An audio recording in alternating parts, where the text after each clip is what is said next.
Hello homeschoolers, it's Diane here. I'm going to give you guys 4 tips on how to decorate your table at the booth at the fair on Saturday. So all of the tables look like this. They're 6 feet wide, they're plastic, and they're foldable. So they're not super fun to look at. Now, what is the simplest thing you can do to decorate your table is use a tablecloth. So this isn't a tablecloth, this is a sheet because I couldn't find my tablecloth. Sheets work really well. If you are going to use a sheet, I would recommend that you iron it. This one is not ironed. You can see that it's very wrinkly, but it will work for this demo.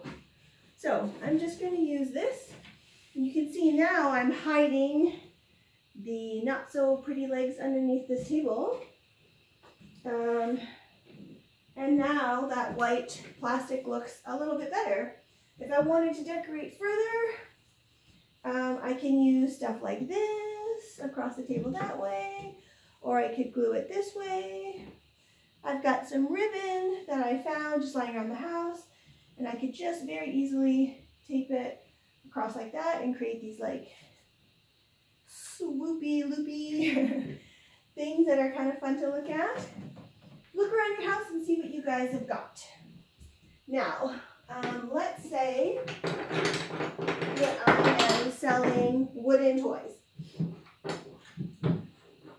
Would I lay the wooden toys down like this and just spread them out all over the table? I could, but the people way over there wouldn't see what I'm selling, and they wouldn't see anything that I'm doing over here. So I could stand them up like this.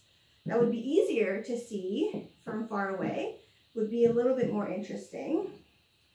But an even more interesting way to set up your table is to create different levels of height.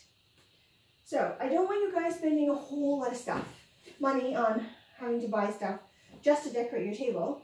So what I did was I found a bunch of boxes that were lying around the house and a pillowcase.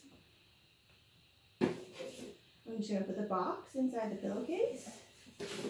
Now, I chose a color pillowcase that's going to go with the color of the tablecloth that I've already chosen, and also will go with the items I'm selling. I don't want to choose any colors that are going to clash with each other or clash with the things that I'm selling.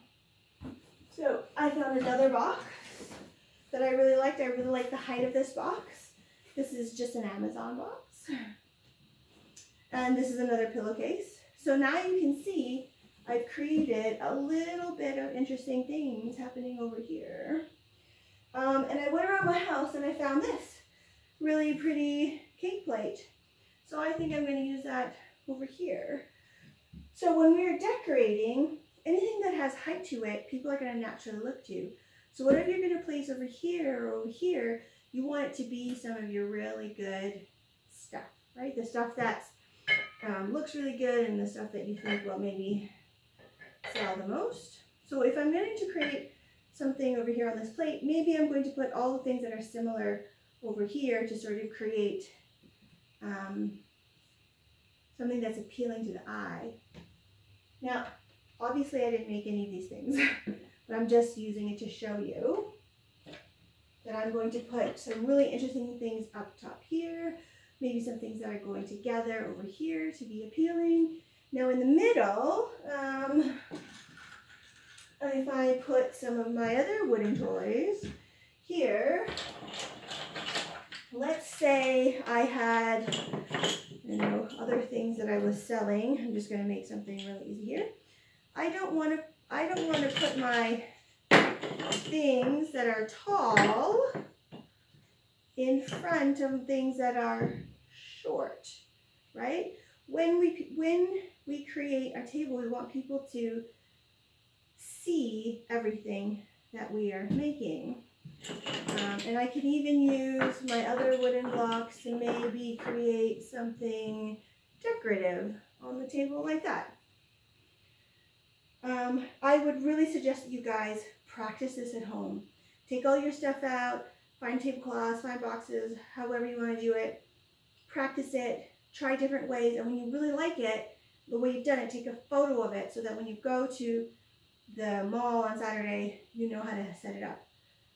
Also, if you're bringing things like this to your table, make sure that you have room for it in your parents' vehicle, and that you have a way of carrying all that stuff in. You don't want to have to make 10 trips to the car, right? So think about how you're going to bring it in and what you can carry, and this is breakable, so how you're going to wrap that up so you protect it and you can give it back to your parents after. The other thing we want to talk about is if you're selling something like earrings or clothing, you might want to have a mirror so people can look at the item on them. It might be the final push that they need to buy your stuff, right? If they see how awesome it looks on them. So Luca, my son, made dog bandanas. Obviously, we can't have a dog look in a mirror. So what we did was we took a few photos of the bandanas on our dog, and we're going to print them out and put them on really nice, in nice frames on the table so people can see how good these bandanas look on dogs and how they fit on the collars. The last thing I want to talk about is signage. So you can use this front area here if you want to create a big sign, or you can do what Matisse has done in the past. This is just another basket that I found. This doesn't have a sign on it, but what we did is we took a frame that we were using for something else, and we just made a little sign, and it said something like needle felting by Matisse or Christmas decorations by Matisse. If you have a Facebook page or an Etsy page or a website, this is a great way to just show people that you have something, and if they take a photo of it, they might look at it later on or show somebody that they know, hey, I found this stuff, you might like it, here's the website, or here's who makes it. So those are the 4 tips that I have for you guys. Use a tablecloth or a sheet, hide at your table, maybe use a mirror or show people how they can use your items, and have some kind of signage. I hope you thought that was useful. If you have any questions for me, you guys know how to contact me. Otherwise, we will see you on Saturday. Happy crafting this week, and